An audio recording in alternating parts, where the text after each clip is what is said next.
In the 15th century before Christ, in the ancient city of Thebes, where the Nile flowed past temples that seemed to touch the sky, and where pharaohs ruled as living gods, a royal scribe named Amenemheb wrote a testimony that he knew might cost him his life. His hands trembled as he pressed the reed pen to papyrus, recording words that contradicted everything the priesthood claimed about divine service and sacred duty. He wrote about underground chambers carved into bedrock beneath the temple of Hathor. He wrote about 200 priestesses who had entered that temple over 30 years and who had never emerged. He wrote about breeding rituals conducted in darkness, about children born and raised in chambers where sunlight never penetrated, about a high priest who claimed to be creating a race of divine beings through systematic violation of women consecrated to the goddess. Amenemheb sealed his account in a copper cylinder and hid it in his tomb, hoping that someday, perhaps centuries in the future, someone would discover the truth about what happened in the temple of Hathor during the reign of Pharaoh Thutmose III. That discovery would not come for more than 3,000 years. When British archaeologists excavating in the Valley of the Nobles in 1923 would find his tomb intact and would translate his testimony with growing horror, realizing that they held evidence of systematic crimes that ancient Egypt's religious authorities had successfully suppressed for millennia. Tonight you will learn what Amenemheb discovered during his investigation in 1450 BC. What happened to the priestesses who disappeared into the temple of Hathor? What the high priest Menkaperezheneb created in those underground chambers? And why Egyptian authorities in both ancient and modern times tried to suppress this account. You will learn about specific women whose names survived in Amenemheb's testimony, about the physical evidence he documented, about the raid that finally revealed the truth, and about the aftermath that changed how temples were supervised throughout Egypt. But before I tell you what Amenemheb found when he entered those underground chambers, before I reveal what happened to the 200 priestesses, before I explain how this operation continued for 3 decades without anyone stopping it, I need to take you back to 1480 BC to show you the world that made such horror possible and the first disappearance that would eventually lead to Amenemheb's investigation. If you want to understand how religious authority can enable systematic abuse, how institutional power protects perpetrators while silencing victims, how entire communities can know something terrible is happening but remain silent until one person refuses to look away, then you need to watch this entire video. Subscribe right now, because what you are about to learn comes from ancient testimony that archaeologists debated whether to publish, from evidence that challenges comfortable assumptions about ancient Egyptian religion, from a story that reveals how little human nature has changed across 3 millennia. Hit that subscribe button and leave a comment with your location, because we want to know where these forgotten histories reach across the world. And watch all the way to the end, because I am going to tell you about the modern discovery of this evidence, why it was initially suppressed, and what archaeological investigations have confirmed about Amenemheb's account. Now, let me take you back to ancient Thebes, to the city of 100 gates, to understand who these women were and how they came to serve in the temple of Hathor. The city of Thebes in 1480 years before Christ was the political and religious capital of Egypt at the height of its imperial power. The 18th dynasty pharaohs had pushed Egypt's borders from Nubia in the south to Syria in the north, creating an empire that controlled the entire eastern Mediterranean.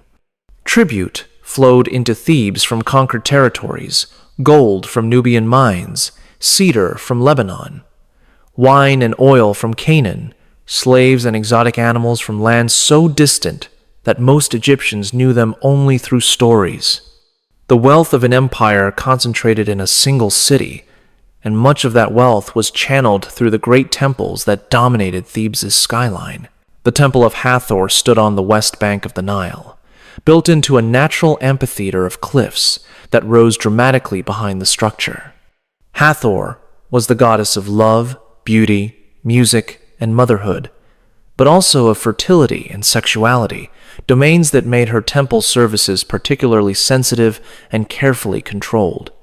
The temple complex covered more than 5 acres, with massive pylons decorated with scenes of pharaohs making offerings to the goddess, courtyards where worshippers gathered during festivals, and inner sanctuaries, accessible only to the priesthood. Young women from aristocratic families throughout Egypt competed for positions as priestesses of Hathor. This was not menial temple service, but an honor that brought prestige to entire families, and that connected noble houses to the goddess through their daughters. Girls as young as 12 were dedicated to Hathor's service, undergoing elaborate ceremonies where they took vows of purity and received the distinctive white linen garments and copper mirrors that marked them as servants of the goddess of beauty. The high priest of Hathor in 1480 BC was a man named Menkaperenneb. He came from one of Egypt's most distinguished priestly families, men who had served in Thebes' great temples for generations. He was educated in the House of Life, the temple schools where priests learned hieroglyphic writing, astronomy, medicine, and the sacred rituals that maintained cosmic order. He was 42 years old when he assumed leadership of Hathor's temple, appointed by Pharaoh Thutmose II himself, a position he would hold for more than 30 years. To the families who sent their daughters to serve under his guidance, Menkaperenneb seemed the ideal religious leader, learned, dignified, devoted to the goddess, a man who conducted ceremonies with precision and who maintained the temple's reputation as one of Egypt's most sacred sites. No one suspected that behind the temple's massive walls, beyond the public courtyards and official sanctuaries, Menkaperenneb had created something that violated every principle the priesthood claimed to uphold. The first young woman whose disappearance would eventually lead to investigation was named Nefertiti. Not the famous queen who would be born a century later, but an aristocratic girl from Memphis, 14 years old, dedicated to Hathor's service by her father, a regional governor who considered the appointment a great honor for his family.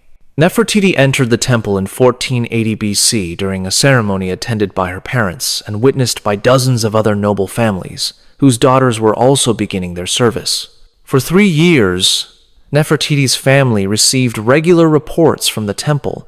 Their daughter was excelling in her studies, learning the hymns and rituals, participating in festivals, growing in devotion to the goddess.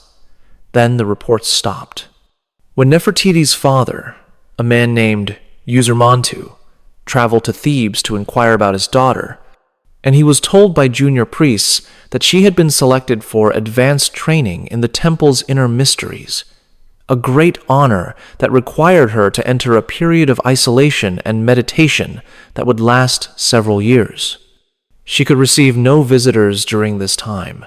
The goddess demanded complete devotion without distraction from family attachments.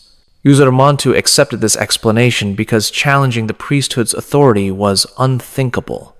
Temples were not merely religious institutions, but political powers that controlled vast estates, commanded thousands of workers, and wielded influence that sometimes exceeded that of regional governors. A man who questioned how a temple conducted its internal affairs risked his career and his family's social position. So Usermontu returned to Memphis, troubled but silent, hoping that his daughter would complete her training and eventually be allowed to return home. Over the following years, more young women entered the Temple of Hathor and subsequently disappeared into advanced training, or sacred seclusion, or preparation for divine mysteries. The pattern was consistent enough that families began to whisper among themselves, sharing their concerns in private while maintaining public support for the temple. But whispers were not accusations, and suspicions were not evidence. The Temple of Hathor continued to receive young priestesses, continued to conduct its public festivals, continued to function as one of Thebes' most prestigious religious institutions.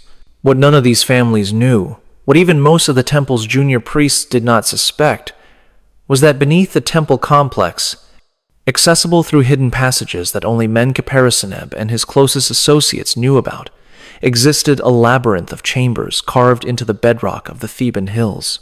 These chambers, originally dug as storage spaces during the temple's construction, had been expanded and modified over decades into an underground complex that housed the women who had supposedly entered advanced training. There, in complete darkness, isolated from the world above, Nefertiti and dozens of other young priestesses lived in captivity, their bodies used by Menkaperezheneb to fulfill what he believed was his divine mission, creating a new race of humans who would be born from the union of Hathor's priestesses with men carefully selected for their physical and mental qualities. The chambers were equipped with everything needed for long-term habitation: storage rooms filled with grain and dried food, cisterns that collected rainwater from channels carved through the rock, sleeping quarters with reed mats, even small workshops where the captive women could weave cloth and maintain their living spaces. But these were not dormitories for willing residents.